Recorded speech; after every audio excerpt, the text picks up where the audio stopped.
Hamas দমনের মুখোশ পরে ২০২৩ সালের অক্টোবর থেকে সামরিক সামর্থ্যের প্রায় সবটা নিয়ে নিপীড়িত, নির্যাতিত, নিরস্ত্র গাজাবাসীর উপর ঝাঁপিয়ে পড়ে ইসরায়েল। অত্যাধুনিক সমরাস্ত্রের নির্দয় ব্যবহারে ১৫ মাসে প্রায় ৪৭,০০০ ফিলিস্তিনিকে প্রকাশ্যে হত্যা আর অগণিত মানুষকে গোলায় ছিন্ন ভিন্ন করে ইট পাথরের স্তূপে চাপা দেওয়ার পরও বলা হচ্ছে হামাস নির্মূলের গল্প।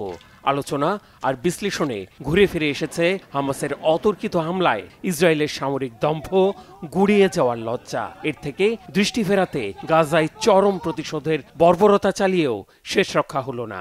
হামাসকে প্রতিরোধে ব্যর্থতার বিষয়টি এবার বের হয়ে এলো খোদ ইসরায়েলের সেনাপ্রধানের মুখ থেকে। এখানেই শেষ নয়, পদত্যাগেরও ঘোষণা দিয়েছেন সরকারের ভেতরে বাইরে চাপ সামলে টিকে থাকা লেফটেন্যান্ট জেনারেল হেরজি হালভি।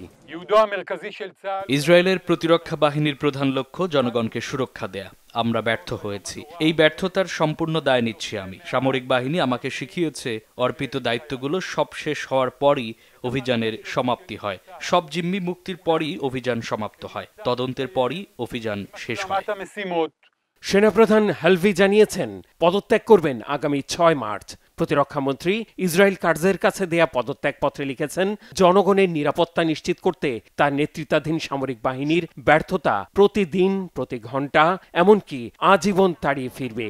এদিকে গাজা যুদ্ধবিরতি চলাকালে ফিলিস্তিনের অপর প্রান্ত পশ্চিম তীরের জেনিনে বিমান হামলা আর ধরপাকড় চালিয়েছে দখলদার ইসরায়েলি সেনারা।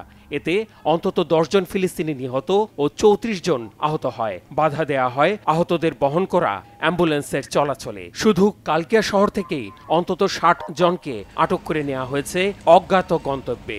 আটক ফিলিস্তিনিদের মধ্যে ডাক্তার, নার্স, নারী, শিশু রয়েছে।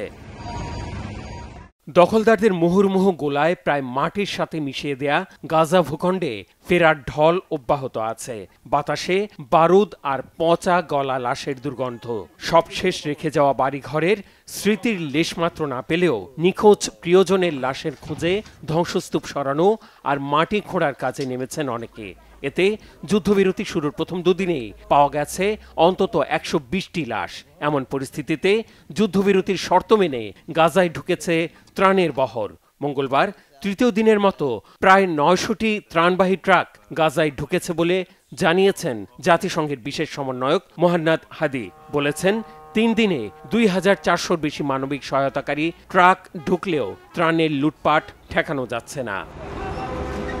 এদিকে ফিলিস্তিনের পশ্চিম তীরে অবৈধ বসতি স্থাপনকারী ইহুদিদের উপর থেকে নয়া মার্কিন প্রেসিডেন্ট ডোনাল্ড ট্রাম্প যুক্তরাষ্ট্রের নিষেধাজ্ঞা তুলে নেয়ার রেশ না কাটতেই আরেক ধাপে গিয়ে বক্তব্য দিলেন এরিক স্টেফানিক। জাতিসংঘে ট্রাম্প প্রশাসনের পক্ষ থেকে মার্কিন দূত হিসেবে মনোনীত এই নেত্রীর দাবি, পশ্চিম তীর ইহুদিদের দখলের অধিকার দিয়েছে পবিত্র বাইবেল। ট্রাম্পের শপথের রাত থেকে পশ্চিম তীরের কারকিয়া শহর আর জেরুজালেম সীমান্তবর্তী একাধিক গ্রামে তাণ্ডব চালানো শুরু করেছে ইহুদি উগ্রপন্থীরা। বাড়িঘর, ব্যবসা প্রতিষ্ঠানে হামলা, অগ্নিসংযোগ, লুটপাট চালানো হয়েছে।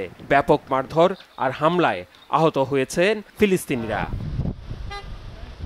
Mehrab Hussain Khan, Bangla vision, news desk.